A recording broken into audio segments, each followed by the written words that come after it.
Hey guys, it's Big Mike, and like always, I'd like to thank you for being here today. Today we welcome back Futures Trader 71 for another webinar. This time he's going to be talking about his take on the Holy Grail, expectancy and habits. Some of the bullet points in the webinar today will include a definition of expectancy, some historical lookbacks of poor understanding of expectancy, picking a focal point for your trading, setting a reasonable and achievable goal that is also a challenge, and talking about the importance of keeping records. A business that doesn't keep records isn't a business for long. And then also a look at some of the tools that you can use that will actually make a difference. As always, the webinar is being recorded. If you're watching the recording on YouTube at a later date, please do me a favor and give us a thumbs up. It does help us. If you guys have questions, you can type them in to the questions box, and FT will let me know whenever he's ready to answer some questions, and we'll see how many of those that we can get answered today. All right, guys, with that, I am turning things over to FT.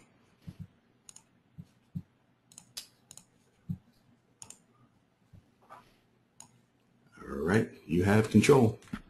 Mike, can you hear me? I can hear you, man. How are you? Doing pretty good. How about you? Not too bad. All right, let me get you to the screen.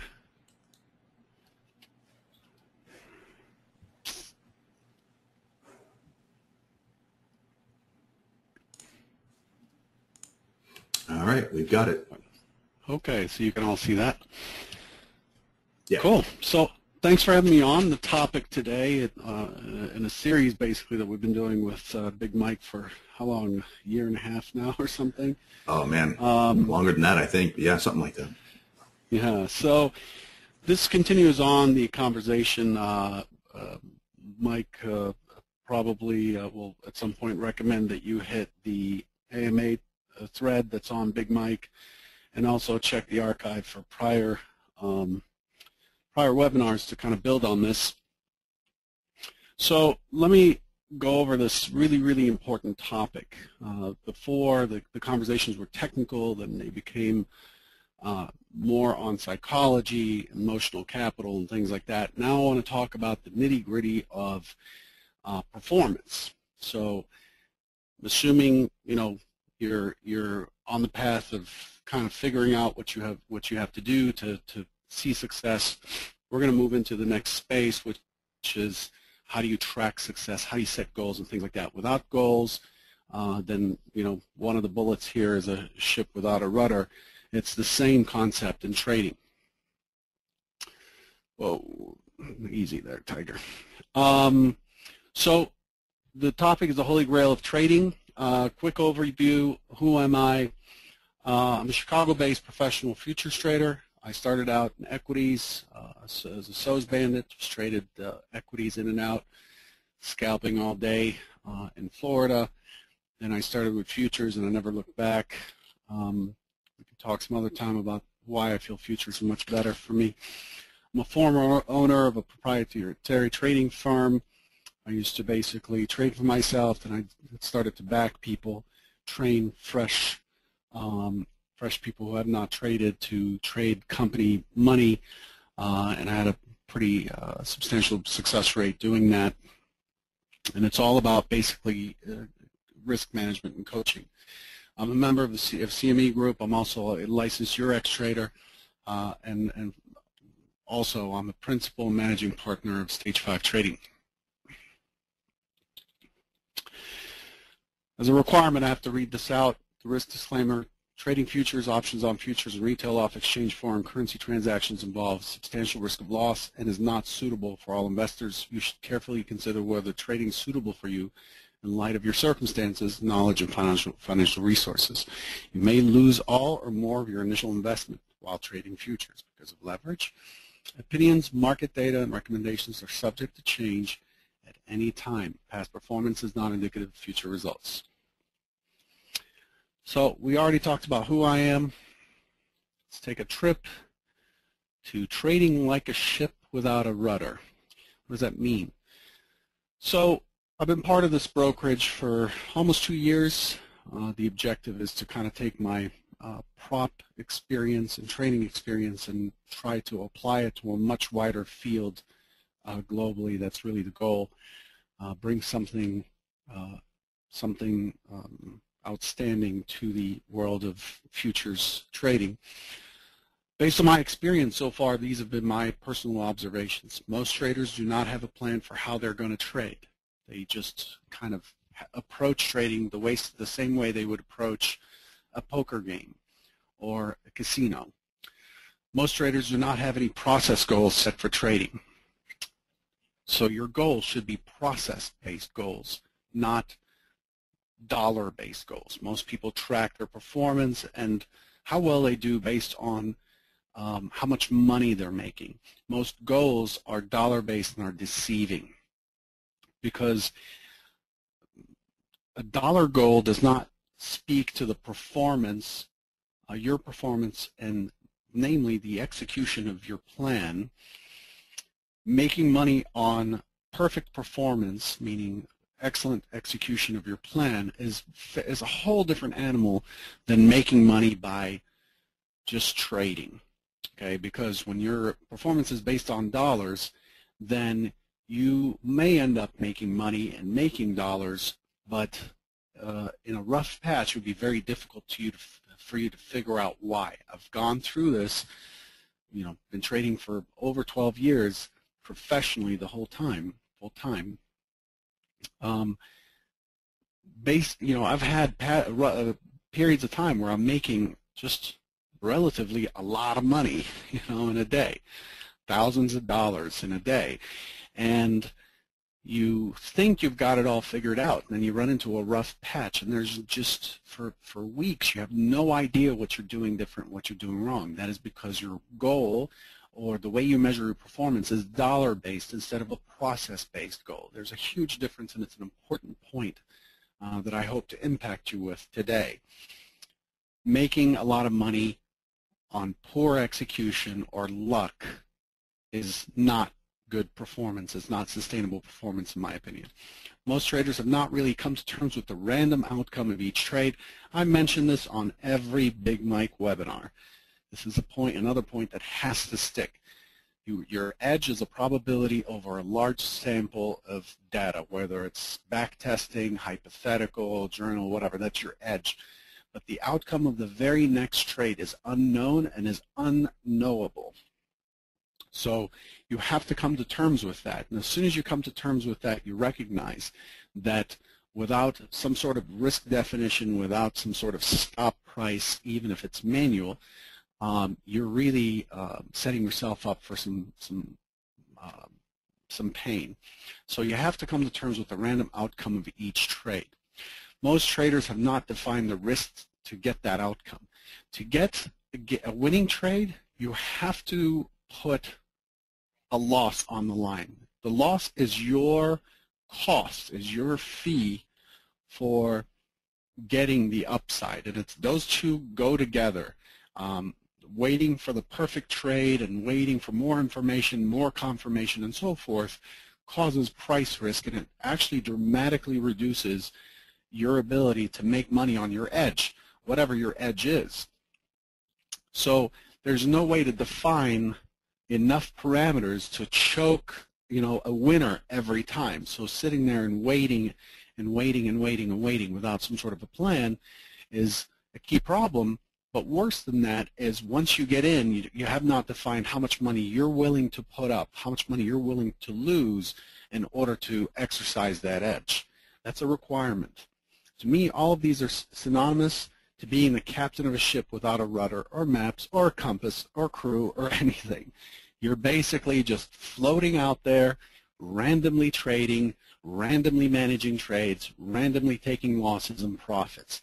The process of trading is much more, can be much more defined than that. The outcome cannot be defined. How well you do, whether or not you'll succeed, is always up in the air. There's always a risk to trading, but you have to pin down, you have to peg down as many pieces as you can. The captain of the Titanic's poor grasp on expectancy. What is expectancy? Expectancy is best measured in ticks, not in dollars. Expectancy is basically consists of the average win, and the average win can be measured in ticks, points, dollars, whatever you want the expectancy to be. Pick a consistent unit, and it's better to not pick dollars because we have an actual psychological attachment to money. It's hard to get rid of. You were raised with it. You know, you did your chores. You got $5. We look to dollars as a reward, and we hate to lose dollars because we equate those with physical things that we can buy with it. Not good. It's hard to not do that when you're trading a stock, but in futures it's much easier because a lot of things are measured in ticks or points, and it kind of separates us from the dollar value. And also, if you measure things in ticks, then a tick is a tick is a tick, and the only thing that changes is the value of the tick. If I trade bonds, the value of the tick is much higher than the value of the tick in the S&P minis or in the Russell or in the Dow. But if I'm going after the best possible execution, the highest number of ticks per trade, then the dollars are not entering into that equation. If you don't have a choice, use dollars. But essentially, it's the average win in ticks, dollars, or whatever, times the percent of time you win over a large sample. And a large sample needs to be 30 or better, minus the average loss times the percent loss. This basically describes an average, okay? Expectancy is equal to an average. So if you've made 200 ticks on 20 trades, then your expectancy is 20. It's the same number.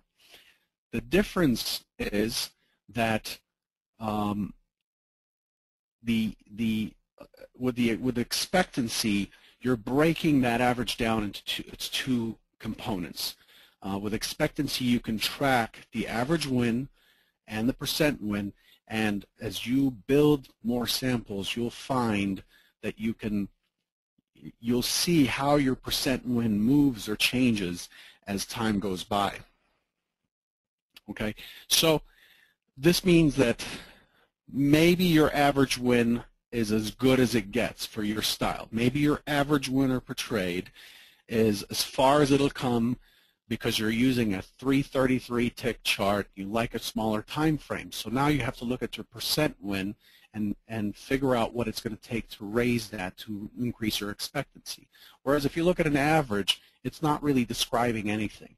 Expectancy simply breaks the average down, and it does so over a period of time, okay, over a large sample of trades.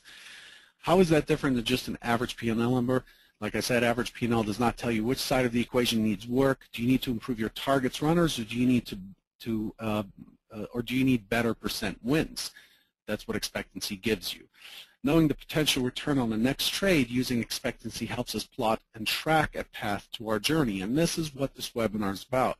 It's about setting goals, creating a measurable, meaningful unit, and then setting our plans in motion using that. Knowing expectancy also gives us a goal as a focal point to shoot for and measure by the end of the week. Not knowing your expectancy is similar to the captain of the Titanic going full speed ahead without considering the potential result of that decision. For most, trading is exactly that.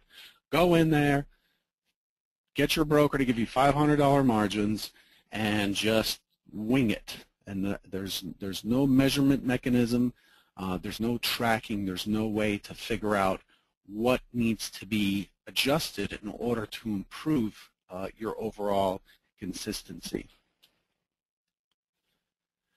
Picking a focal point for your trading. The one analogy I can think of for what I'm seeing day to day, now I'm using a lot of tools. I'm using this product called a trade analyzer. I can look into anybody's account and I can determine the quality of their trades. Oops, sorry. I can determine the quality of their trades and so forth. And what I'm seeing is analogous to if a rifle fires randomly. So sometimes it fires, sometimes it doesn't, and has a random scope. The scope that you're targeting with is sometimes on, sometimes off, and it has bullets that follow a random trajectory, kind of like if you've ever been paintball shooting. You know, those little paintballs, they just fly all kinds of weird trajectories. Sometimes they go straight, sometimes they turn. So if a rifle fires randomly and has a random scope with bullets that follow a random trajectory, is handed to you, and you're required to attend the Hunger Games with it as your only weapon, what are your odds of survival?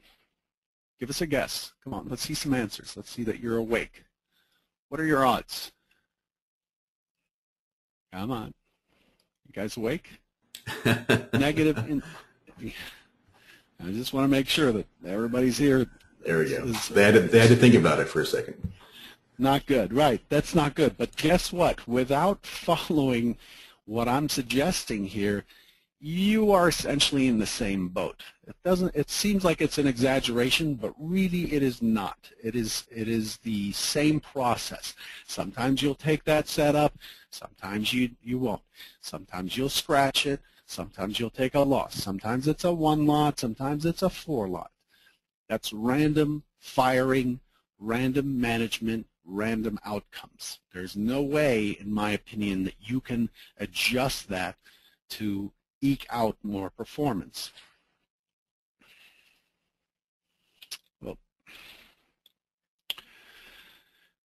Oh, hang on, we're getting there. I'm getting dizzy looking at this thing. So what does it take to get a good focal point to measure performance? Okay, this is a really important slide. You might want to take a screenshot of this, okay? This is kind of like the homework. When somebody comes to me, one of our traders comes to me and says, hey, you know, I'm just getting beat up. I don't know what's going on. I can't, you know, get a good trade going. I basically ask them to follow this path. And this is just a piece of the puzzle. And I'm able to pull up their trades because they're trading with us. I'm able to pull up their trades. I have access to that, the trade analyzer, historical data, and so forth. But basically, this is what they have to go through. Everybody has to go through this. All of my guys used to go through this. I go through this when I have a rough spot. And essentially, as traders, the ultimate goal, is to achieve a level of intuitive trading. Our goal is to trust ourselves enough, trust our edge enough to be relaxed and loose with our trading, not with our risk. Risk is always primary, so don't mistake that to say, yeah, throw on that 20 lot and just let it rip, no stop. It's not what I'm saying. I'm saying our goal is to be mechanical enough to one day we don't have to be mechanical anymore. It's just the same as learning any skill, like driving, or using a phone, or using a keyboard. First you have to, you know, click, click, click, and look at the letters on the keyboard. But if you repeat it enough, your body becomes intuitive, and then your mind is free to think about what the task is. And most traders, in my opinion, never make it there. Most traders are too caught up in the outcome of every single trade that they're actually missing the part where they're able to trust themselves to actually see the market for what it is, to be able to look at a chart and intuitively see what their bias should be and what a reasonable entry should be. So here's the process to get a focal point. In order to get a focal point, we have to determine where you are. It's a lot like going to the doctor's office and complaining that you're not feeling well. It would be imprudent for a doctor to prescribe some high-powered pain reliever, which I'm sure a lot of you would love, and send you home. What has to be done is your blood pressure has to be taken. There has to be an interview that tells what the symptoms are, that tells everybody where you are in this particular moment. And that's what this exercise is. And in order to do that, the process is not random. Now, your last doctor's visit had some sort of a form asking you, you know, does your mom have diabetes? How about your dad? Do you have any sisters that have diabetes? Do you have blood pressure? Does your dad? Does your mom? And that's It's a consistent form. These are not random questions. When a doctor's meeting with you, they're not asking random questions. They're following a process mechanically almost. And this is what we need to get to measure where you are. So, in my experience and opinion, here's what is necessary. Establish a rough edge. We're not going to talk about that right now. We're not going to talk about how you get an edge, although for most traders, this is the key to success, they think. The key to making gobs and gobs of money in trading is to have a fantastic edge that pays 100% of the time. And by the way, I have a bridge in Brooklyn that I'd like to sell you. It's a huge bridge, but I think you can buy it 30 grand. It's a deal, right? If you believe that there's an edge that guarantees wins, I'll sell you that bridge. It's an awesome deal. So this is what people are looking for. Your edge is not as important, in my opinion, it's not as important as your ability to measure it. So come up with an edge, whatever that is. Most people already have, most people who've come to us at least already have the technical skills needed or the enough knowledge of the market to actually have some sort of an edge, okay? And so let's assume you have that. It doesn't matter. It could be 51% versus 49% win-loss rate. Doesn't matter. The key here is to establish a trade management strategy. So a trade management strategy is based on how, not why you enter the trade, but once you enter the trade, what happens. We want to remove the randomness from this part of the equation. We want to make this a steady, stable process, so your results can be measured realistically and with an anchor. So if your entries are random, meaning you're buying a pullback into some level, you're selling a fib, you're looking at some sort of GAN or geometry, you're using Renko with a moving average break, whatever that is, that's always going to be somewhat random because it occurs at the moment, and it's, each edge is not going to be exactly the same as the last one, so it is random.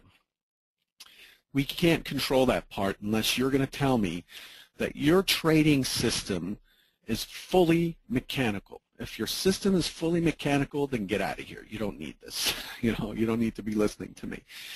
But if you're trading like almost everybody else is, your entries are somewhat random, and that is not a bad thing. That's okay. That's how I trade. Okay, it's a discretionary entry. But what we have to peg down as part of this process that I'm talking about here to create a starting focal point is you have to decide what your stop is going to be, okay, what your entry method is going to be. Are you all in, all out? Are you all in, scale out? Are you scaling in, scaling out? Or are you scaling in, all out? Pick one because you're going to be sticking with it for a while. Where will your targets be? Is your target going to be a fixed amount from your entry? Is your target going to be relative to your stop? Is your target going to be a level? Are you going to have a runner? I don't suggest a runner. If you're not consistent, don't think of runners. They're not contributing very much to your trading at the moment, at least based on the couple of dozen or so people I've looked at who use them. Is your target a reasonable distance? All of these things are not something that I can give to you because it depends on what you trade, it depends on how you trade, the time frame, the harmonic behavior of the product that you trade. It depends on a lot of those things, but it has to be something reasonable based on your experience. Okay? What is the focus with your strategy? So this is something else you want to think about. Again, this is a really important slide if you're just looking for how-to or action-based results from this talk. What is the focus with your strategy? Is your focus to maximize profits? Are you really trying to maximize profits with the way you selected your stop, your entry style, meaning all in, all out, or whatever, and your targets? Is it trying to maximize profits, meaning you are risk-seeking, really? Or are you trying to minimize risk exposure, meaning you want to scale out as soon as possible so you can bank something? Is it to maximize emotional control, meaning you will quickly close the trade? You're going for 4 ticks, you're risking 8 ticks, and it's just too stressful for you emotionally to hold on to a trade. You have to think about why you chose this strategy. It has to all fit together, and that's what a simulator is for. Commit to taking at least 30 trades using this trade management strategy. The higher the number, the more likely the edge that you come up with or the outcome is going to represent what you're going to be doing for the long term. Commit to taking at least 30 trades using this trade management strategy. Make notes on every trade to measure errors. There are 5 classes of errors. Okay? Errors are not concerned with why you entered, what happened in the market. None of that. I don't care about any of that. It does not affect the thing that you can control. Errors have to do with how you executed, because the goal with this is once you have the technical side, once you understand the emotional side, it's all about execution. This is where the rubber meets the road. The 5 errors, trade errors, are not entering when you have a signal. You're hesitating. Entering and then changing your trade management strat. You entered, it went for you 4 ticks, it came back through you 2 ticks, and it went for you 4 ticks, and you closed it, and that's not what your plan was. Your strategy was to put it on, keep your hands off, period. Okay? I know that seems really odd, but this is what you have to do, because we're trying to remove the randomness of your emotions and your micromanagement out of this process. We want to find out if your edge is really there. Chasing a planned trade, so the market does its thing, it hits your level, you don't react because you're looking for more information, and then as I had discussed in prior webinars, the more information you get, the more price risk you take, meaning the market's moving away from your ideal point, and you go and you chase a trade that's already gone. Execution error on your platform. You go to buy and you click the sell column. You go to buy 1, you buy 2. You go to buy and you hit the stop button. Whatever. Those are errors, execution errors. And then impulsive trades. There is no setup. You've been sitting there all day long. You've been sitting there all day long. Nothing has come up. You're like, it's breaking out. Let me just buy it. That's an impulsive trade. That's an error. You need to track that. And what you'll notice is when you go later to filter out your errors, the impact of those errors is going to be ridiculous. It's going to be so huge, and you're generally not aware of it now because your mind cannot keep track of how many of them there are and why. And this is why I feel that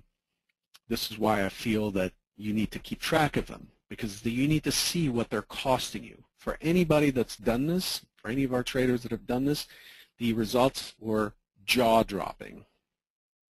A couple hundred ticks in the Dow over 90 trades, and it's just a tremendous amount of money.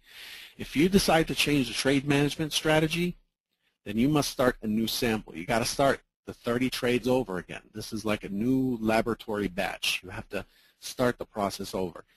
This process, I'm going to tell you, is not intended for those who don't have discipline. To be able to pull this off, you have to be committed to becoming a professional trader, and you have to be committed to following the discipline required here and sticking to doing this. You can go ahead and do it in Simulator and penalize yourself by a tick to make up for the quick fills or whatever.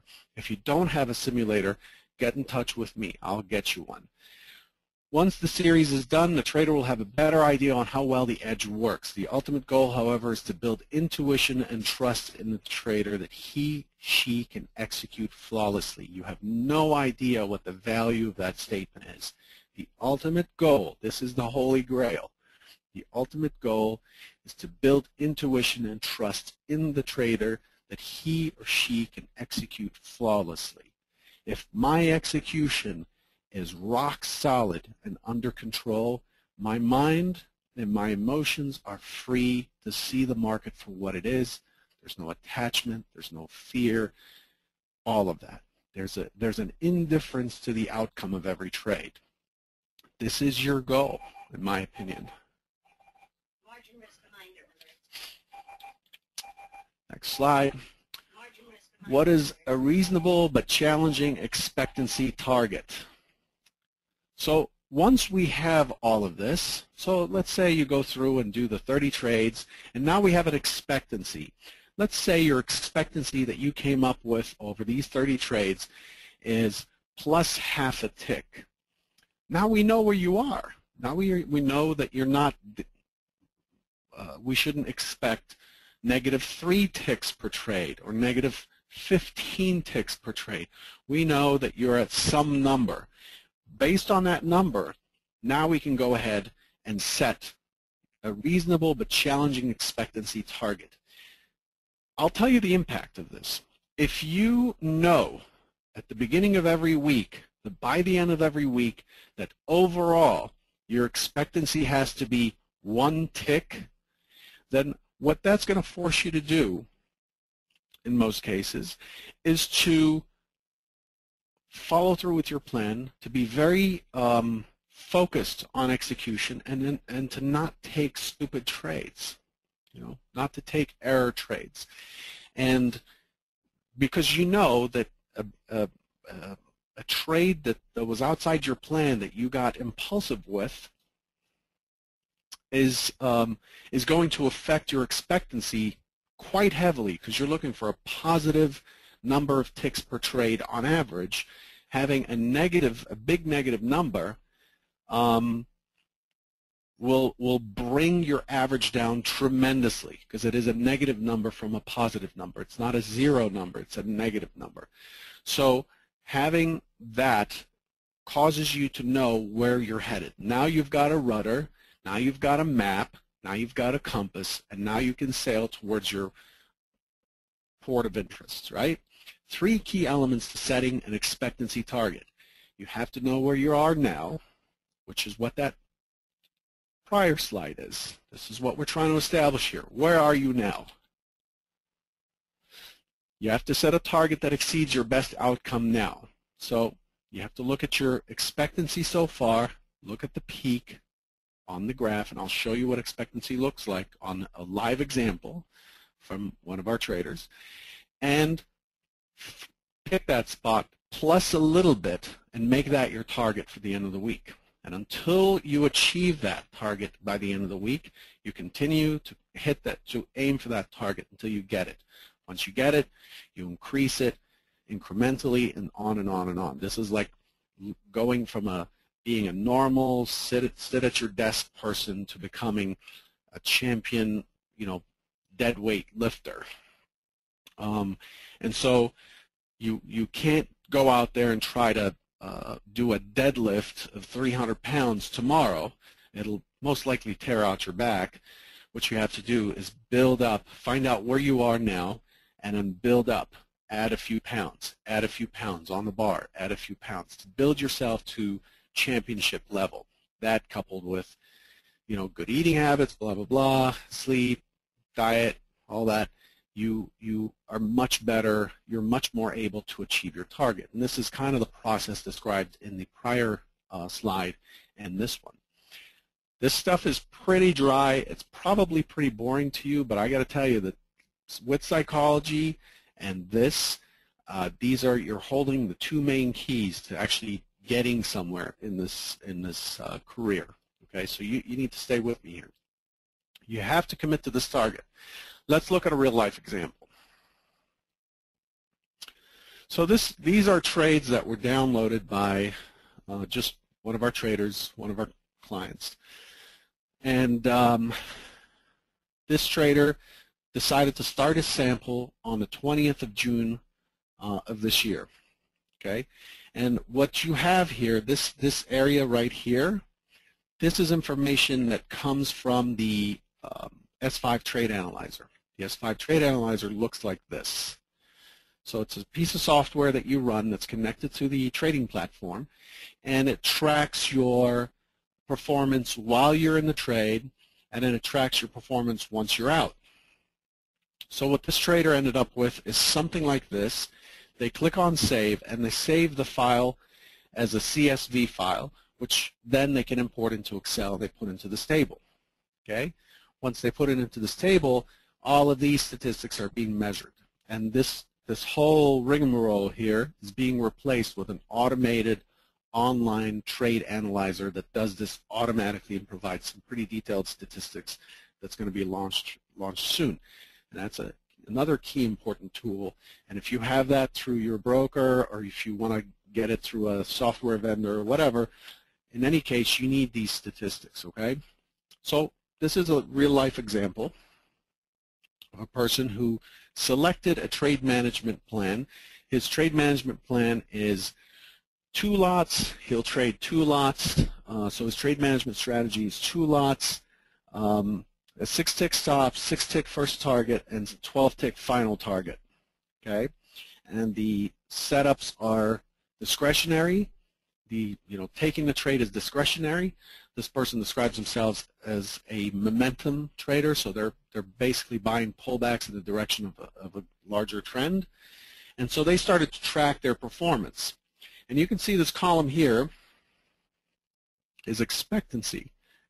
It fluctuates wildly at the beginning because it's an average, but over time it stabilizes. And what we're looking for with expectancy is, even though his win percent is low, as you can see here, the average win percent so far is 39%, the average losing percent is 61%. We want to see that expectancy is dropping. Okay, so the trade management itself is religiously followed and executed, and once you execute the trade, your hands are off. You take your hands off.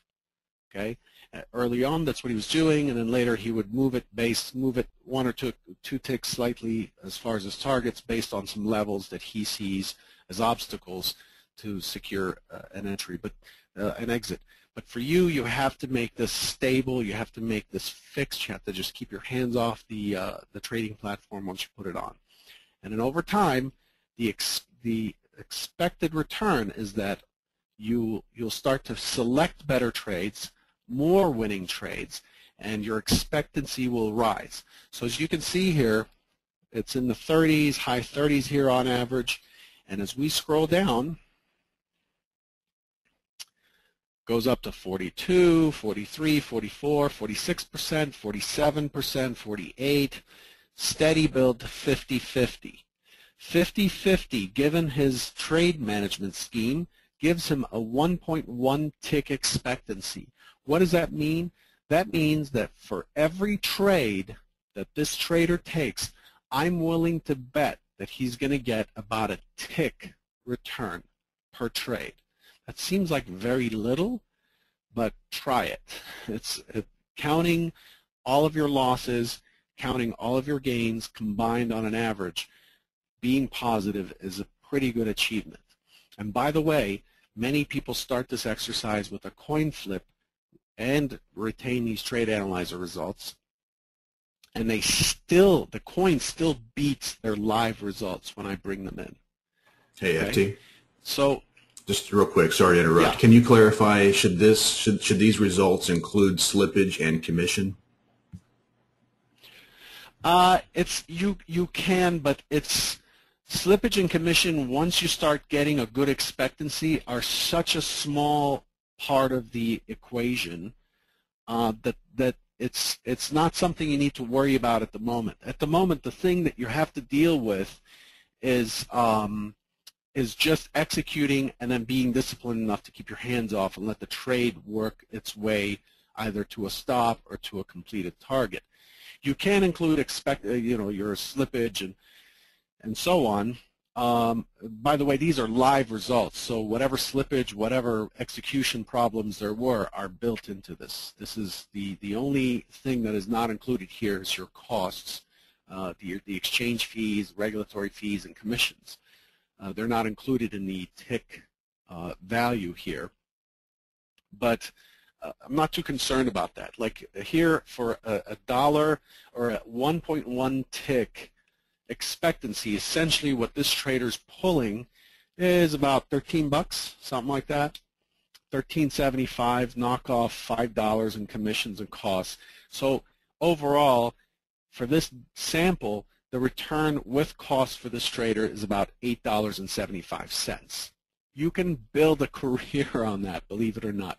You can actually start increasing, depending on your account size and, of course, keeping risk in mind, you can actually increase your quantity quite a bit and still manage to multiply that return. I mean, with a 10 lot, the return would be $87.50 per trade. That's a pretty substantial amount per trade. And so it's still pretty low. In general, for the ES, I'm looking for a 2 to 3 tick expectancy before I start having one of my traders increase their size. I'm looking for multiple ticks. And we have some traders that actually have achieved more than that, 4, 4.5, 5 ticks on average per trade, which is pretty good. That's a pretty good thing to build on. So let's look at this. Did you have anything else? No, I mean, there are questions from the guys here, so you can just let me know if you want to take those, whenever you want. Let's grab those. Okay. Yeah, let's grab those. Let's get some questions taken care of. All right, so backing up here, this is a few slides ago. Thomas was saying regarding data analysis evaluation inside of Excel, he's using the platform InvestorRT, and he wants to know if you could touch on how you take a hypothesis and extract the data from the trading platform. So actually, I think that you did a webinar that covered exactly that. Yes. It's actually linked to it in the thread on BMT a few minutes ago. It's called Statistical Analysis for a Broader Edge. And yes. Anybody that wants to view that, there's several ways. You can go to BMT and go to the webinars page and just do a search for statistical analysis. That'll find it. You can go to the YouTube channel. You can go to the thread, whatever. So I think that's covered. Yeah, that's I've covered that. I won't eat up time covering that. Let me skip down. So people ask me about the gun example, the random example, and the random trades and such. Let me find some questions. Well, John was just asking how the expectancy number that you were showing, how can it mean anything significant if the trades are random? Yeah, the actual trade. See, the goal here is not to. Okay, that's a fair question. The problem that I'm addressing is the fact that the biggest obstacle to people's success in this is micromanaging trades. The problem is the number of people that have decided to flat a trade, to scratch a trade, take a loss, and watch the trade go in their direction. How many times does that happen? And what we're trying to do is eliminate that, eliminate the micromanagement of a trade, and find out if that trader's edge, and I don't care if that edge is random. It doesn't matter. You can still make money on a random edge. You can make money on a coin flip, okay? And I'll be happy to prove that at some point. But it's the point is not the entry. That's not as important as sizing the trade, having a good risk reward, and execution. Not putting on a trade, most of the time what I see is people spend a whole heck of a lot of time talking about trading. They create a journal on BMT, they have a blog on Blogger, and they do the homework and are working very hard to put the message out there and make themselves accountable to their trading plan. The whole thing crumbles and falls flat on its face when it's actually time to execute it. They say, I'm going to sell this morning, I'm going to come in here and I'm going to buy 78s in the ES. I'm going to buy 78s and I'm going to target 82. And the market kind of does its thing and it walks to 78, it goes to 77.5, 76, 74, whatever, and it turns around and they sit there and they think, gosh, that came down quickly, I don't know what to do, should I buy it now, should I not? And then finally they put the trade on. If they put the trade on, most likely they won't. And then once they put the trade on, the worst part is that it goes in their direction a couple ticks, then it comes back, then it goes in the direction one tick, then it sits sideways, then it starts to go against them. It's not far enough to stop them out. Then it comes back to scratch. They scratch it. And then lo and behold, 7 times out of 10, or whatever that statistic I'm throwing out there is, the market starts kind of walking to the target. And you have this remorse. And most people with that remorse, what they do is they start selling because they missed their buy signal, they missed the homework, and they start to flip the homework on its back because they didn't take the trade because they didn't believe in it, so the opposite idea must be true. And there's just an incredible amount of conversation, anxiety, and it makes it very, very hard to enjoy being a trader. And that's because there's a tremendous amount of interference in the actual trading while it's happening. We're trying to eliminate that. We're trying to take the trader out of the equation. Once the decision's been made that you're going to attack and buy or sell, we want you out of the picture. We want the market to determine the fate of your trade, because ultimately the market determines the fate of your trade, like it or not. And so that's the whole idea behind this. I'm not trying to see if an edge exists or not. I'm trying to see if there is anything, what is its value? And by holding the execution steady, anchoring the execution, I have one piece anchored so that the other one can kind of move around, and then we can address the edge problem later. But if the execution is random, I'm going to get in at a random price and I'm going to manage this trade randomly, then you have two moving parts, and it's very difficult to figure out what to do. It's like, the old tuning the piano thing. You tighten this string, that changes that string over there. You change that string, it moves this string over here, and you're constantly going back and forth, back and forth. We're trying to anchor one side, figure out where you are, and then start working on the edge. And most people cannot make it that far, unfortunately. Right. FT, I have a quick question, if you don't mind. Earlier we heard the brokerage margin risk alert warning go off, and I'm just kind of curious how does that, or does it negatively impact you from like a psychological standpoint, hearing that happen every day or multiple times a day or whatever the frequency is? Is there an attachment? Being the admin of the forum, and I read all these threads and all these posts, and I see guys that struggle, and it's just kind of can weigh heavily on you after a while, and I'm just kind of curious what you're going through with that. It doesn't impact me because, it's funny, you should ask Anthony that question. When we first started with the brokerage, I used to get really angry with what I would see on the risk screen because, I'm making a shift from being a prop owner and people trading my money to people coming in and trading their money.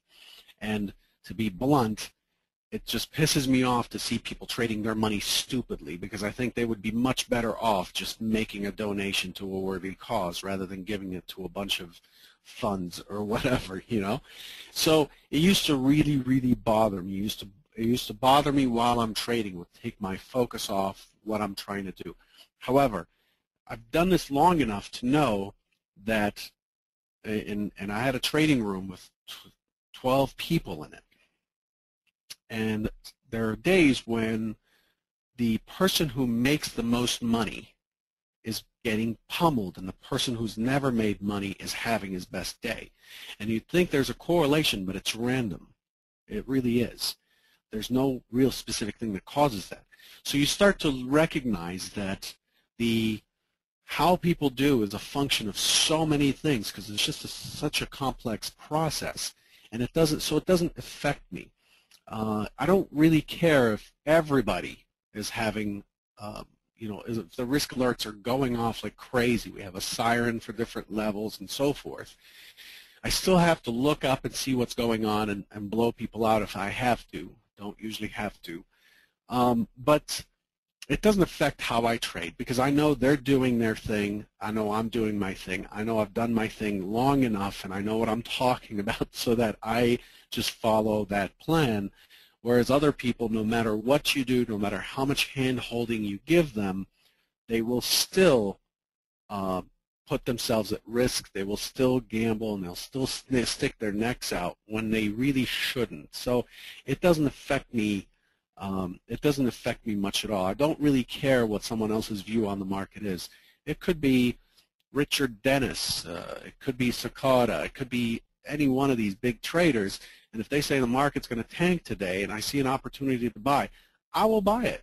No problem, because we're all trading different time frames. Right, gotcha. Okay. Okay, getting back to some questions, and just let me know whenever you want to stop these. And I apologize for the background noise. My dog's chewing on bones. Sure. Brian is asking, okay, so getting back to the Excel spreadsheet and the expectancy, he says, so should he also be tracking what should have happened, like what his optimum scenario would have been if he had not made a mistake? Ideally, yes, but let's, already it's going to be, in my experience, it's very difficult for people to get this far. But ideally, yes, you want to see what your trades did once you got out, because that's going to reinforce another idea. It's going to reinforce, it has the same effect as tracking errors, in that it helps you see what the issues really are with what you're doing.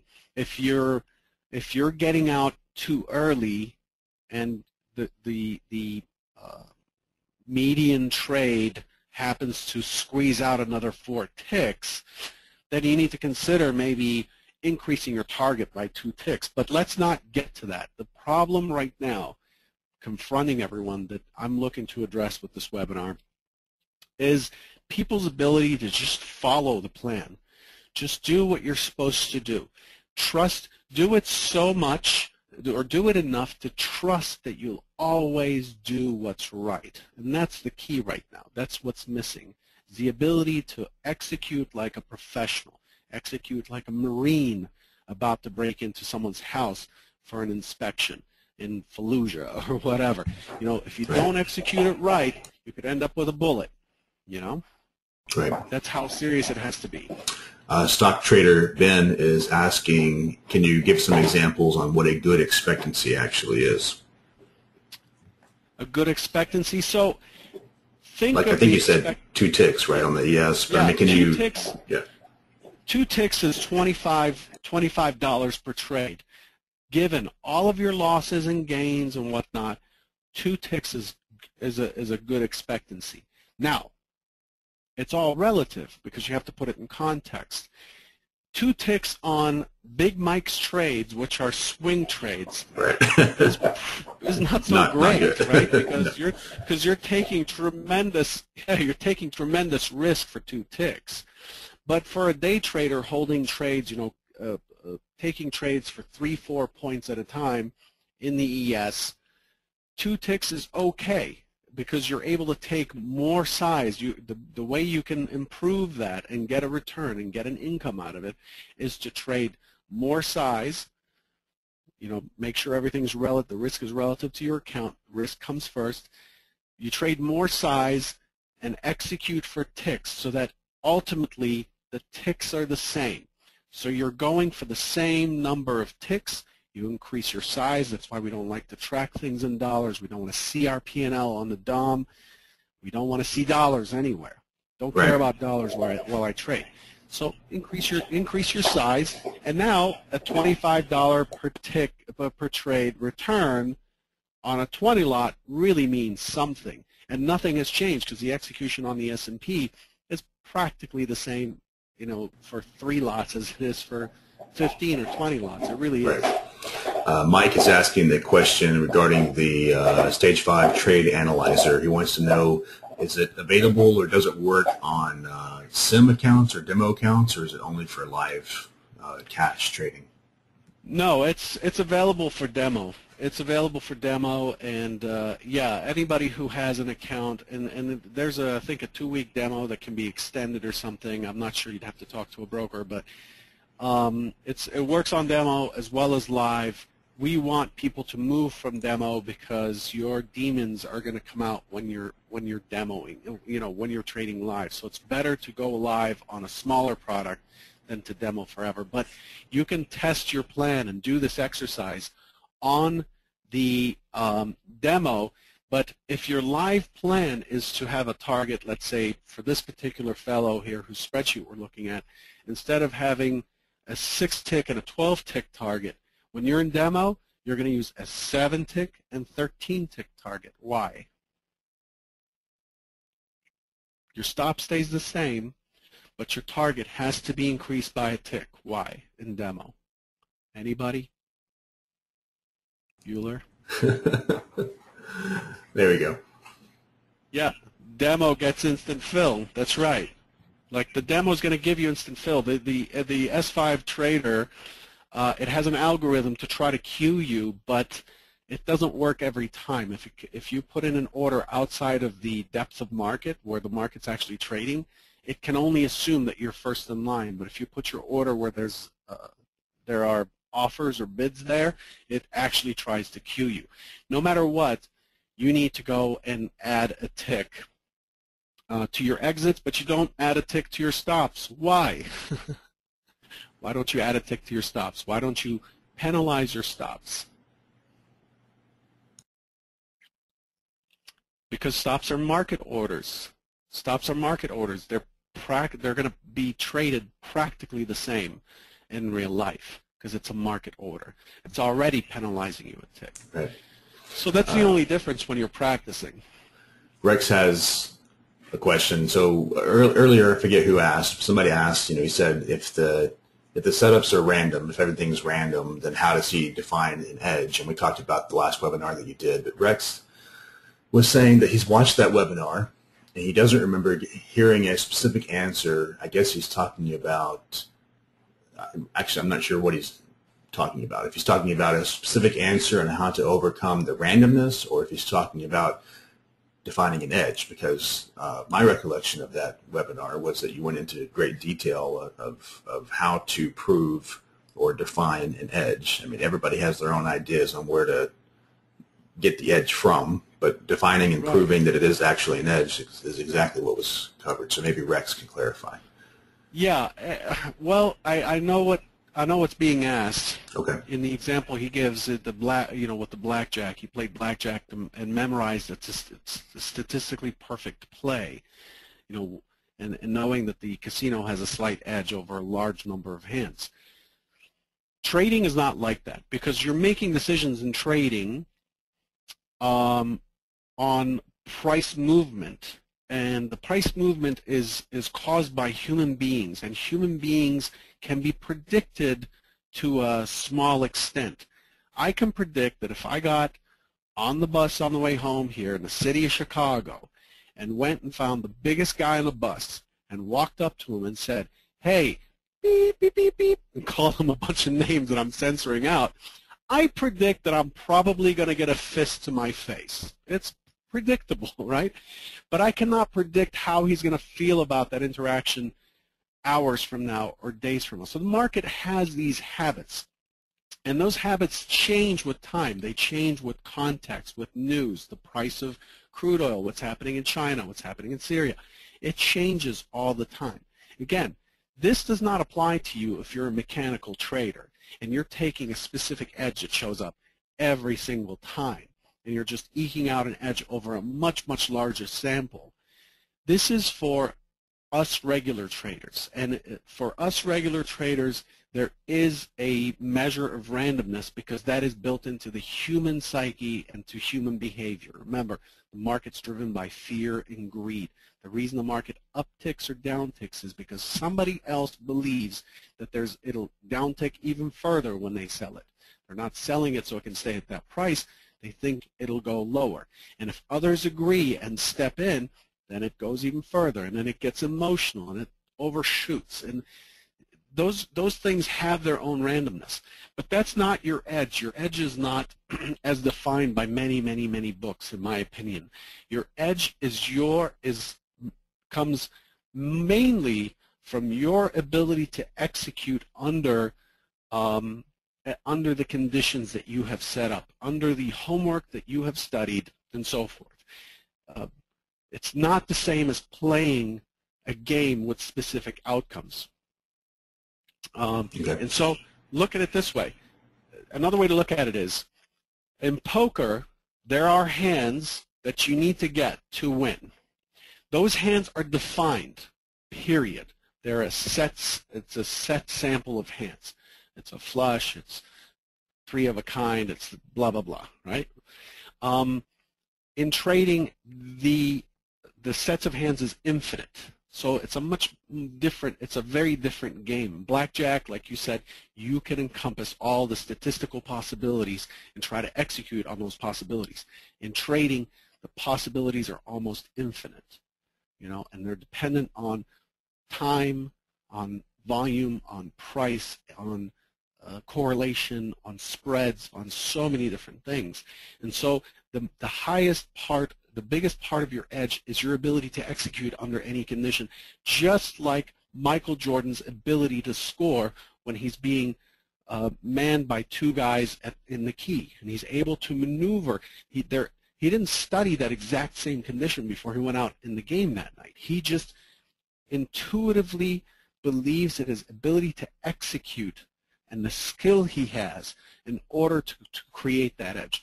Trading is much more like that than it is like a game with a finite number of possibilities. And this is something that we can debate forever, but that's really the gist of it. If I can get you to execute the way you need to when the time comes, then really that's the bulk of your edge. Okay, here's the last question, and then we can get back to the presentation. Doug has asked multiple times, actually, if you think that the days that we've seen so far in September have been more difficult than average due to the types of days that we've been seeing, or what's going on in the world. Do you think September is harder than usual, or what's your view on that? So September so far has had 2 weeks, basically. Less than 2 weeks, a week and a half. I see that it is unusual in that it's headline driven. We're not responding as expected to economic data and so forth. But overall, it's been a pretty noisy summer. Since July, it's been kind of wishy-washy, and it's just the way it is right now. The market's not following fundamentals. The market's generally addicted to Fed crack and is interested in tapering. It's interested in war. It's interested in in things other than earnings and the fundamental outlook in this situation of the S&P 500. It's not as interested in the performance and the fundamental outlook of the 500 stocks that make up the S&P 500. Right. It's just a different market, but it does not mean that there is no edge and there is no ability to make money in it. There is. Right. And I think actually, I mean, I don't mean to read between the lines, but let's assume, perhaps incorrectly, that Doug is asking that question because he's had a bad month and he wants to know, hey, are my results bad because this is unusual? How would you help or respond to somebody that may be thinking that?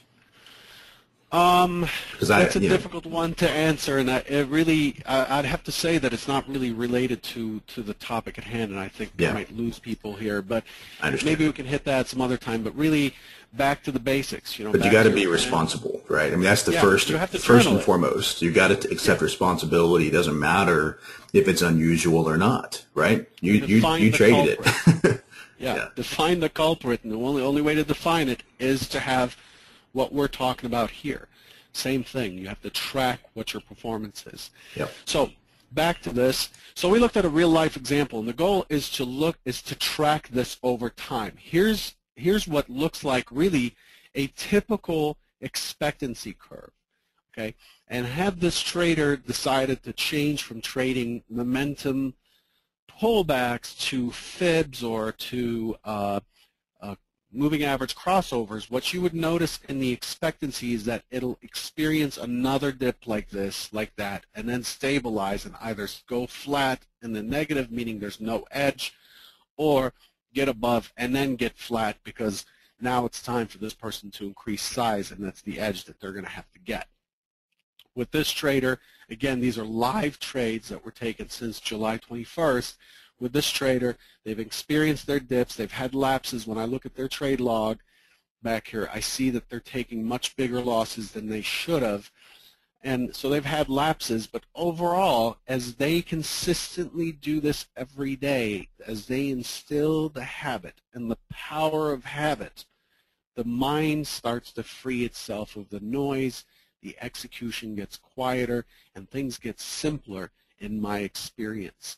Just as they do when you learn to drive a car. You're not focused so much on the mirrors, you're not focused so much on the speedometers, you're actually able to tune the radio, have a conversation, and so forth. I'm sure you've been in a car with someone who's not that comfortable driving, and when they're backing out of the driveway or out of a parking spot, they'll say, "Shh, I'm backing up."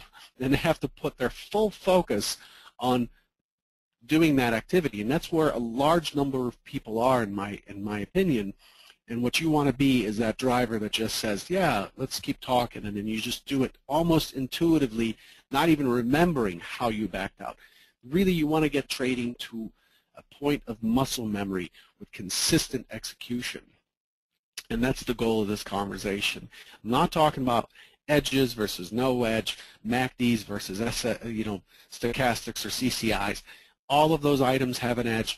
None of those items have an edge, depending on how you apply it. Okay, so that's really the key here.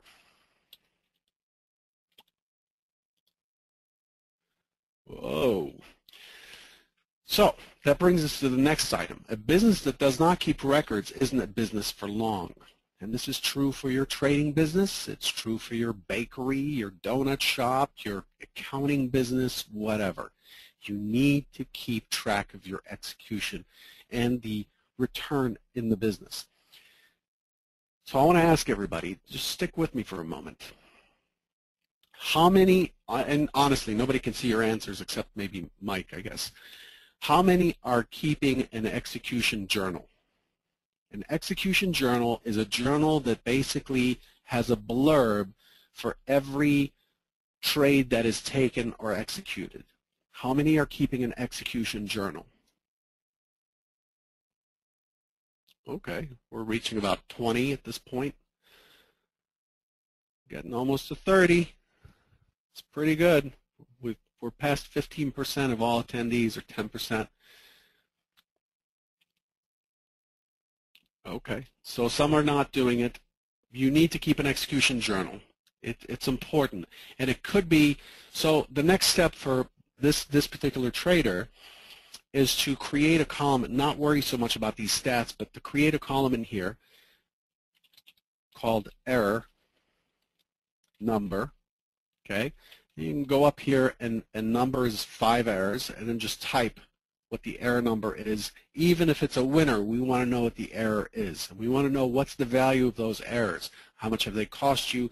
Did they make you money? Did they lose you money? The next one is execution result. And that all this is going to say is executed as planned, early, stop, moved, adjusted, target. You want to keep, it's so easy to do this. And you can, I doubt that many people here are taking more than maybe 5 or 6 trades a day.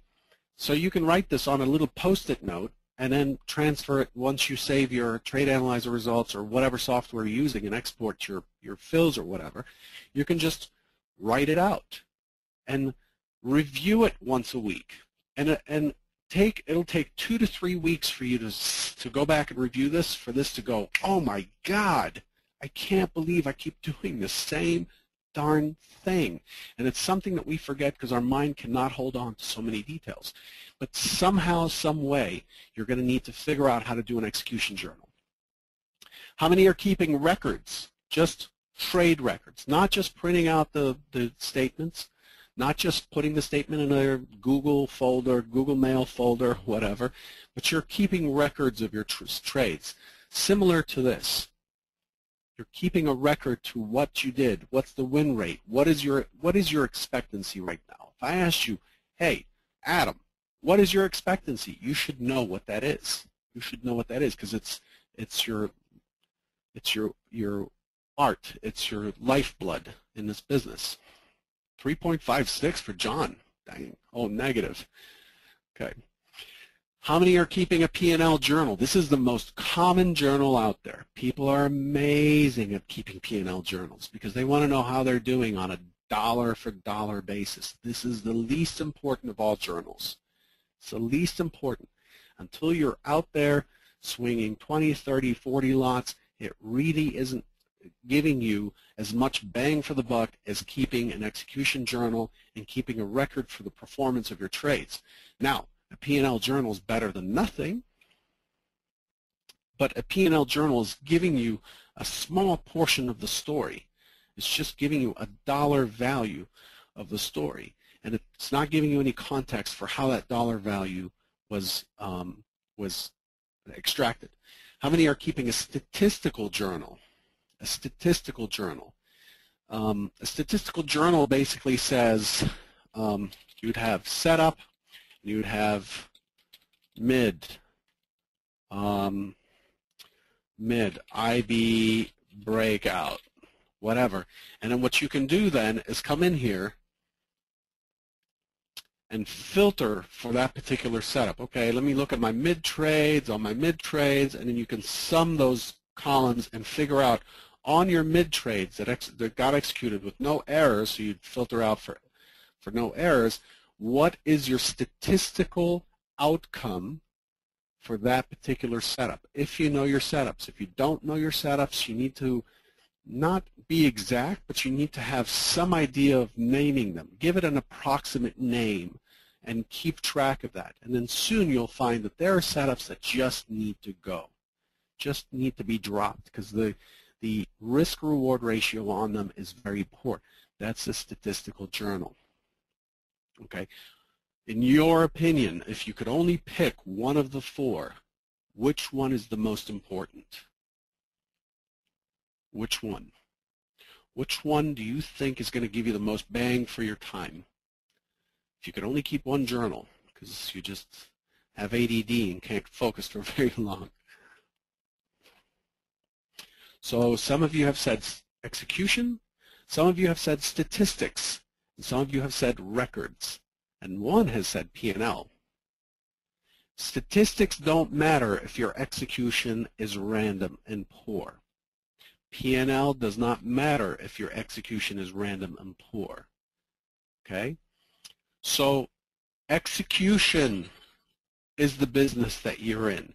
You're like a pro athlete again. Execution is all there is. Execution, despite all statistical analysis and having the probability of a trade working to the 10th decimal place, isn't going to help you if your execution is poor. All of it goes out the window. Okay? The statistical and execution journal is key. You need to know, are you executing trades as you have set out to do? Are you creating errors? And these, when you look at the overall, if you keep a statistical and a record-keeping journal and a P&L journal, overall, your execution errors are going to trump everything else, in my opinion. So keeping an execution journal is, if you can improve on execution, then the other journals will improve automatically, in my opinion. Okay? The tools that can make a difference. Let's look at the tools I created for my prop shop traders to look inside of their trades. So I'm going to show you the initial thing that I was using in my prop shop to track performance. I'm just going to go through the evolution of this process. This is the trader summary. This used to happen. I used to do this every single day. It's an export from XTrader. the cells are populated, and then we see what the performance is.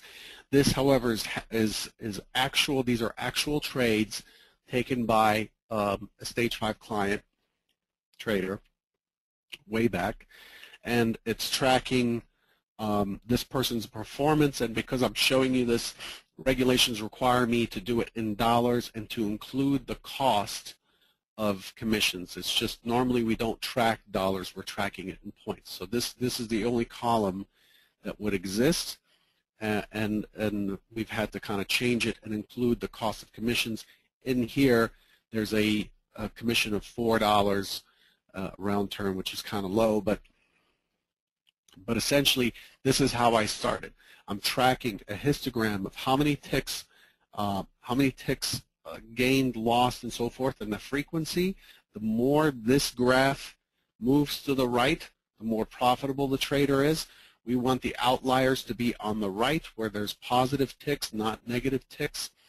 And then there's a summary table of everything, including what the point P&L is, the aggregate, the dollar amount, the overall P&L with commissions and fees, what's the max peak, what's the max size traded, what's the average duration winner, loser, longest held winner, loser, how many round turns, how many trades, what's the expectancy, $28.75 loss, so that's 2.2 ticks per trade. Profit factors less than 1, which means that there's just a tremendous amount of risk per unit of gain, and then the range taken is negative 51%. So there was around 150 points available to this trader, and they secured negative 75, so that gives them 51% negative of the range taken. The best winner is $392. The worst loser is $2,161. 38.3% win and 61.7% loss, 50-50, so they have no bias, and these are the metrics for the costs associated. This is the running total, this is their expectancy, and this is their win percent over time, and this just keeps going on, and then underneath it is just a trade log. Okay, so this is one way to journal. Another way to journal is through the trade analyzer, as we talked about, and then this thing. And again, I'm in the process of finishing work with a few others to create something that does that spreadsheet that I just showed you, but do it automatically on the web for those traders that trade through us. The other journal is a written journal, and this is a sample of a written journal. This is a comprehensive written journal, includes, state of mind, what economic releases are going to come out, and so forth, and what was done on each trade. And this is what it looks like filled in. This is a sample of a trade journal filled in. Entry was A, stops was B, so they kind of fiddled with their stop a little bit. The exit was B, so they fiddled with their exit a little bit. This was a swing trade, so on and so forth. Entries F, they chased. Stops, they didn't move. Exits, they didn't move. The overall trade is a B. I'd probably say it's a C if the entry was poor. They made a gain, but entry was poor. There's an error here, so that's how they're recording their errors. This is a quick one-page trade journal. Okay. Other methods to journal is like what Attitude Trader does on Big Mike. Big Mike gives you an excellent tool to create a memoir or a journal of your trades. And I know Attitude Trader is one of our Stage 5 clients, and he does that. And he posts it every day, and it keeps you true to what to your word. And it keeps things real, and it allows others to comment on your performance. And of course, if you put yourself out in the public, you have to have thick skin, and you have to have the ability to ignore those things that are not contributing to your overall performance. I'm sorry this is cut off, but it says a blogging a blogging website like Blogger and many other, WordPress and so forth is another way to do this. And I know a lot of people are keeping a blog on various websites. Thanks for listening. That's all I had for you today. If you want to get in touch, futurestrader71.com. I'm also on Twitter, twitter.com/futurestrader71. You can ask questions through my website. I'll try to help you. If not, then I'll send it to someone who might be able to. And that's really what I have for you. All right. So we can open up for a few questions here before we go, and just let me know how much time you have, FT. Let's see. Harry is asking, since humans are prone to error, should he create a algo or an automated trading system? I don't know. I can't say whether or not you should, but if you feel like you just are okay, trading is just a habit. It's a when Big Mike did his anniversary celebration, he asked me what book I would recommend, and I recommended The Power of Habit, and 10 people, I believe it was 10 people, won a signed copy of that book. And I truly believe it's about habits. It really is. And so, do you have the ability to create create a goal and then make it into a habit? If you do, then I think it's a lot less pain, unless you're an amazing programmer, it's a lot less pain than creating an automated system. I've worked with automated systems. I've worked with investment-grade automated systems. I believe the process for automated systems is just so arduous, and it requires so much upkeep and changes and retesting and all kinds of crazy stuff that I find it much easier personally to just come up with a plan and follow it. That does not mean that that's the right answer for you, but taking yourself out of the equation may sound like a good idea, but ultimately you're going to take yourself out and you're going to create a dependency on your system's parameters performing according to the market. And I find that I adapt much more easily to the market by being in it, by seeing that things are changing, by being engaged, because I find that trading systems, again, I'm speaking from not great experience, but some experience, I find that trading systems do not allow you to keep up with context, which is what's driving the market. Context is a big word, but it's really, it's really what shapes the conversation that human beings have with each other, what shapes everything that we do. And when you have a trading system is not picking up on context generally. It's just exploiting a statistical edge over time. Right. Okay? If I could take a quick stab, the problem, Harry, is that if you're worried about human error, it still exists even with an automated strategy, because you have to decide, when it's running and when it isn't. You have to decide how you're back testing it, how you're forward testing it. You have to decide if it's performing the way it's supposed to be. All these things require you to do those things. And if you do them incorrectly, then there went the advantage of having an automated strategy. It's a habit.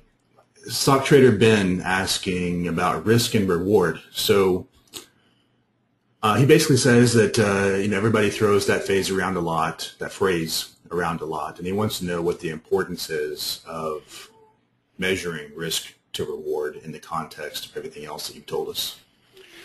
So, okay, so here, let me put it in the context of where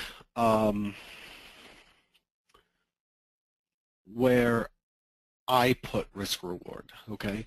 So let's assume that, I'm doing this thing in the mornings called the Trader Bite. It's a broadcast that I'm doing. I tweet it out, and I do my homework, actually a rerun of my homework live every morning instead of tweeting all this stuff out. I'm trying to reduce the amount of typing I do. And part of that process of doing my homework is to establish the general context of the market. In my journal, and if you look back over time at my morning tweets, you'll notice that there's a much higher probability on my tweets that my primary hypothesis occurs in the market than when it doesn't. I'm not trying to show off. I'm not trying to be arrogant. I'm just telling you, and it's based on a lot of painful losing and spinning myself around and a lot of errors to get to that point. When I figure out the context of what's going to happen, okay, the next thing I have to do is answer basically a set of questions that I always have to answer that have to do with auction theory. What has the market done? What is it trying to do? How good of a job? And when I can answer those three questions, I have the key answer for a fourth question, which is, what is it more likely to do from here based on the last three? Okay, so this morning we had a gap up into a major gap zone from the 14th of August, and the expectation was for a responsive selling on the open. Okay, the target for the responsive selling was 75.50, and it did not quite get there. It stopped 5 ticks short. And so I know coming in that my primary take is to either capture the short into 75.50 or capture the long off of it. Okay, so now I've created a bias. Now I have a plan, and so my next task is to find what area or what particular thing I can lean against, what level I can lean against to take a trade. This is where risk-reward comes in. So I'm going to show you this. This is just a demo platform. Risk-reward kicks in when I decide, hey, I'm going to buy, for example, 82.50 in the S&Ps. Okay? If I'm buying 82.50 in the S&Ps, and I look at the 82.50 as an area of significance to me, which it's not right now, the last question I have to ask is, can I get my target versus my stop? Now I'm measuring risk-reward. Because if I'm sitting here and I'm going to take a trade that is not likely to get through 6 ticks, but my stop is 12 ticks away, the risk-reward isn't there, because for that particular setup, I need more than a 66% win rate. Okay, I don't think I'm going to be able to get it.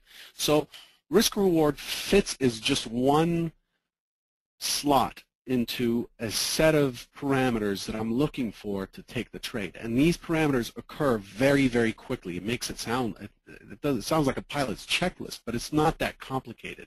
I know my bias for the day. I know what I want to do. Now I'm looking for a spot to do it in, because unless you're just amazing at reading where the market's going to turn every time, I have to take some risk, and in order to take risk, I need to do it against some substantial level to trade against. I look for mids, I look for IB tests, I look for the opening swing test, many different edges that you can find, okay? And so I'm looking for the market to lean against that. But if I'm taking a certain trade and my target is in an area that is not likely to get there, it is beyond some major level of resistance, confluence, and my stop is so far relative to that target, my risk reward is upside down. This particular trade has to have a very high win rate for me to even break even over a period of time. That's where risk reward comes in. Okay, so I hope that answers your question. I'm trying to be as specific as possible. I know it's a kind of a pain in the butt thing to talk about, but it's a really significant part of the process. Okay. FT, there's actually several questions here about the brokerage. I'll see if I can combine them a little bit here. We want, I'm not going to name everybody since there's so many. Is the S5 Trade Analyzer, is the Trade Analyzer available in Excel format? Can you export it to Excel? Yeah, that's what people do. They export the fills into Excel, and we have this sheet. We have this sheet already pre-made that you can get. You can just ask anybody in the chat room or a broker, and they'll send you this, and you can track it. This sheet was actually created by one of our traders as a community service to everyone. So this comes with it. When will the historic Trade Analyzer be available? That's a question.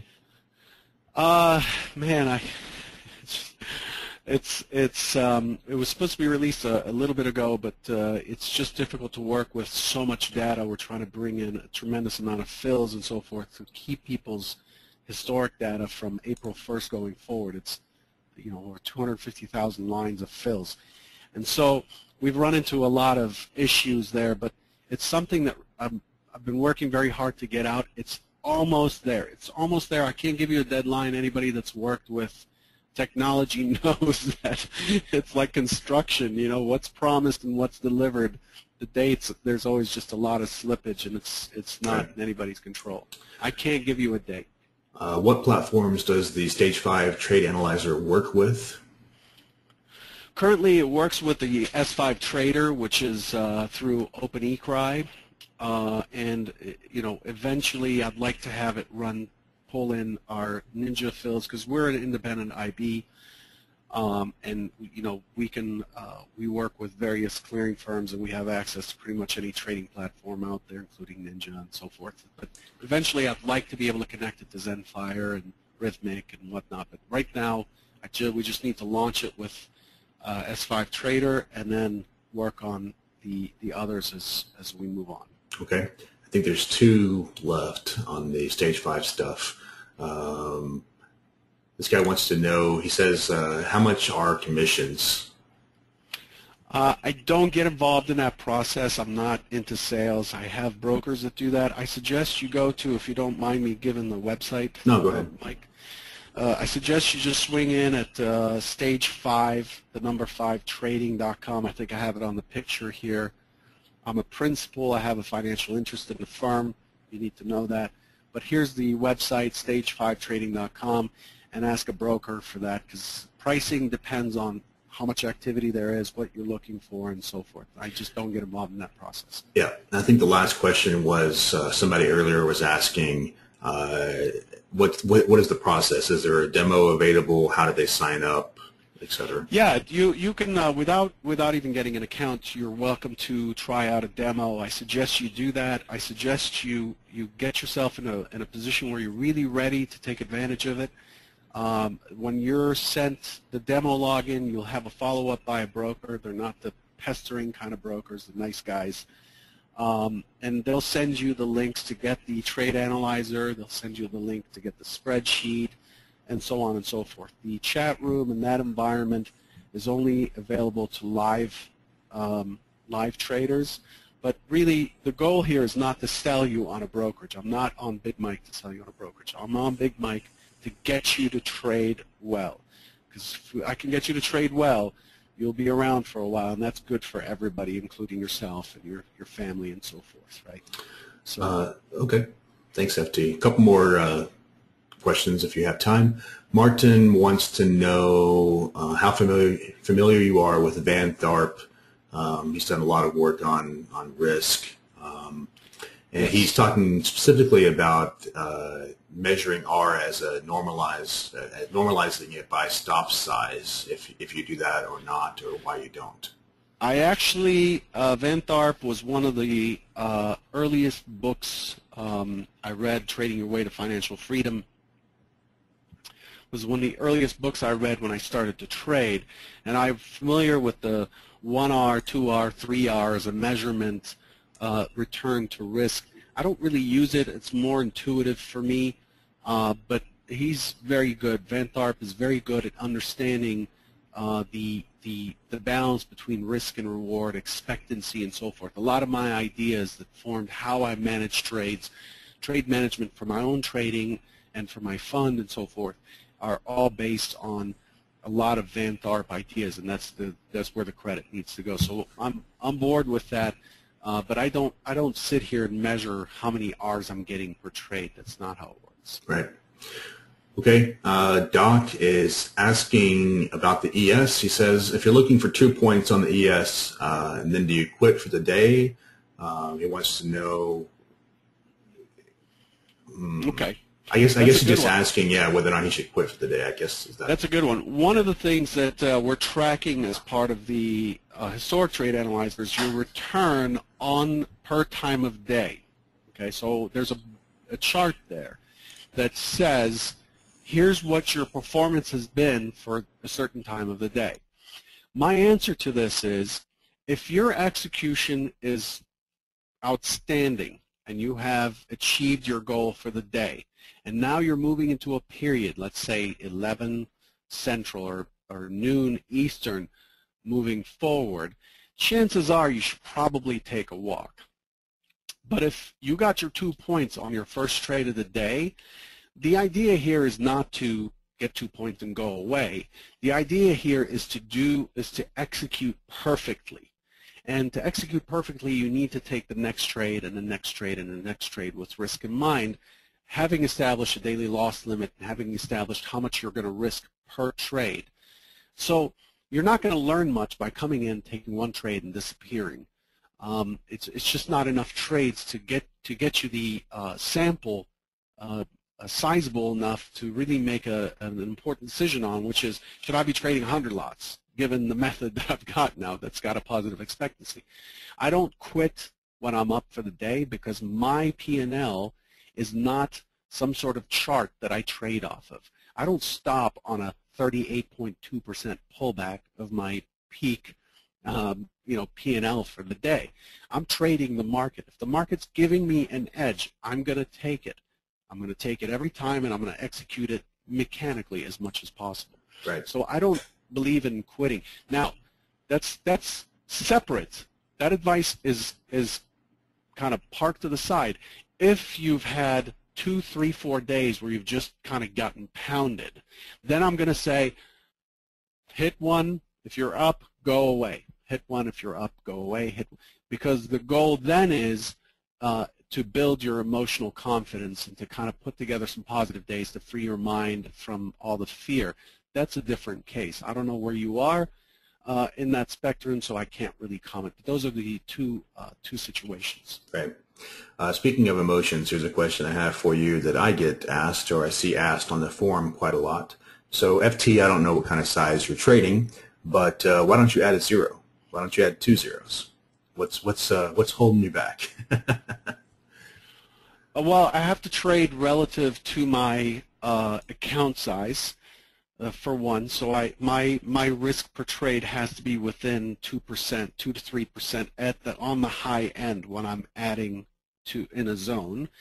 So that's why I don't just add a zero. And so it should be for you. Leverage is not a great thing. Leverage is great in futures when you're on a streak and so forth, if used wisely, but it's not a great thing if you're consistently imploding. So I add a zero. I add a zero when I feel that I've built up an expectancy high enough to continue to raise my size, but I'm comfortable where I am now. Also, again, not to be arrogant, but there's a point at which you just can't get filled, even in the S&Ps. It's around 120 to 150 contracts. You start to get really chopped up in your fills, but that's not really what's important. The market's a lot harder to trade now than it was 5 years ago, 7 or 8 years ago. There's a lot of headline risk, and you have to compensate for that. So, but I'm generally comfortable. I like to be on edge enough to care about the trade, but I don't like to get to the point where the emotions really rise up. Right. That what you just said at the very end, actually, that's what has been key for me. I'm not trading 100 lots, but I am trading a lot bigger than I was a few years ago, and it's taken that amount of time for me to literally be able to put on a trade and not care. If you add a zero, you're going to care, and then you're going to screw up. A lot. A lot, yeah. Okay. Everybody has an emotional threshold. Right. All right, Brian's asking, is the key to fixing emotional issues pertaining to not taking the trade that you've identified, is it to not stay in the trade for fear of loss and not take the next trade that you've been stopped out on? He's wanting to know, does it all get solved by building confidence through tracking and growing your expectancy? Okay. This particular issue is what this webinar is really forcefully about. You need to grab the recording once Mike posts it and read it again and follow that slide on the samples. What you have there is a personality that likes to be in control, which a lot of us are that way because of our education and so forth. And what you want is to avoid losses at any cost. You can't be in this business, in my opinion, and expect to do well without the ability to take risk. It's just, the combination does not work. You have to put yourself out there to be able to extract some sort of return from the market. And to someone like you, usually engineers, lawyers, brainy people, generally they like to control the outcome of every single thing. It's the old micromanager. And so generally your problem is going to be if you are trading with us and I could pull up your statistics on our risk system, I'll probably be able to see that you're just cutting your winners early, and you're just taking massive drawdowns and waiting for trades to come back, because you just will not take a stop. The only way out that I see that's feasible is to decide on a trade management strategy, a fixed trade management strategy that you're comfortable with, and to follow that trade management strategy for a given number of samples. 30 is a minimum, okay, 50 preferably. And what happens is it releases you from having to do that. One of the ways you could do that is, we're working with the CME, and I've been pushing the Micro FX product, which is $1.25 a tick. We have really good pricing on it. It's a product that you could trade live, do your sampling in. It's the Euro contract, which has been moving around quite a bit. I love that product. Do your sampling in it live with a fixed trade management strategy and not have it cost you $12.50 a tick plus higher commissions. But you need to do that. You need to do it live, and you need to let some trades run. The other exercise is a coin toss, and have other exercises that I recommend for that sort of problem. But it's a very common problem. You're not alone. And Brian actually said that you nailed him to a T, that he is an engineer. And speaking of that, Andre is asking a similar question about how many MBA and higher level education graduates have you seen be successful in discretionary trading? And I'll tag on at the end of this. I've kind of found any C-level, executives really do poorly at trading because everything you just mentioned, right? They're not used to being wrong. They're used to being successful at whatever they apply themselves at, and they come in kind of gung-ho, right? That they're going to conquer this trading thing. They've successfully done everything, and trading humbles them. And I was one of these people. I mean, I took some massive, stupid losses to recognize that, you know what, I don't know what's going to happen. And if I don't know what's going to happen, I have to be guarded with my risk, and I have to be smart with it. But you're exactly right.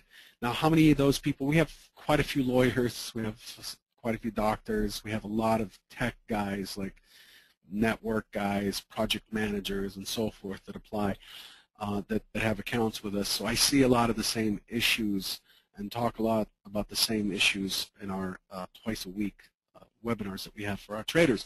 But, all of it, in my opinion, can be overcome because all of it is based on habit. It's all habit. It's creating a new cue, a new routine, a new reward, and following it over and over and over and over, and it just slowly goes away. The other thing is journaling your errors will, especially for the smart guys, will really open your eyes to some serious issues, that you may be ignoring. Like a lot of folks like to have runners. They want to catch a trade, get out of a little bit, for 6 ticks or whatever, and catch that 10-point runner in the ES.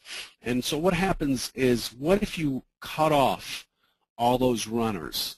What if you just told yourself, for every runner I have, let me put in a fixed target. Let me replace that with a fixed target. The overall performance is better in what I've seen. The overall performance for those trades is better if you just take your target and go and find the next trade. Wait for the next setup and take the next trade. Things like that. You can't know that without journaling it. Yeah. Brian also just said that the market has a way of identifying every issue you have, and that resonates very closely to me because however long it's been, 6 years ago or so, when I quit my job and I decided to go full-time trading, I literally had to identify all these weaknesses that I had in my personality and et cetera to become successful, and I had to change them as much as I could, or if not change, at least be aware so I could avoid some of the pitfalls that I have built into me. Yeah, you have to break it down from, to the root. So but it's so with so many things, it's so with anything that you're trying to learn. You're going to have to lose some habits and pick up some ones that reinforce you. Habits are so important. I've talked about this before, I think, on a prior webinar. Habits are so important that your personality, who you are, your ability to succeed, and even the performance in your trading, consider that the sum total result of all of your habits. Good habits can overcome rough patches, can overcome adversity, and can move you forward and get you back in line. And I think that's one area that you have to focus on, and that's why it was so important to me. And I was really actually pleased that Mike asked me to recommend a book for this for the anniversary. It's just an important thing to study. What habits are you doing every day? Which ones are serving you? Which ones are setting you back? That's just a very important thing for a trader to do, because a trader needs to figure that out, because you're in a performance-based career. Right, and that book was called The Power of Habit, and the author is, who is it? Charles Duhigg. Yeah. D-U-H-I-G-G. I posted a link for that for Gary there. Okay, great. And I'll put that in the thread too for everybody else. So, Mike, I don't want to cut it too short, but I've got to take care of my kids, and I need to hop home. No, we're good. We're good. We're at the end. This was useful to everybody. I hope you're able to take even 10% of this and kind of take it to heart and execute it. I think you'll be pleased with the results. Absolutely. And FT, as always, I want to thank you for your time today. Thank you for putting together the presentation and for sticking around and answering everybody's questions. Guys, if you want to watch the recording again later, I'll post it probably later tonight or early tomorrow. It'll be on YouTube, or you can find it on BMT. Also, if you have questions that you did not get answered, if it's about the brokerage, it's what is it? Stage the number 5 trading.com. Stage 5 trading. I don't handle those questions. And what about if they have questions for you, FT? How should they get a hold of you?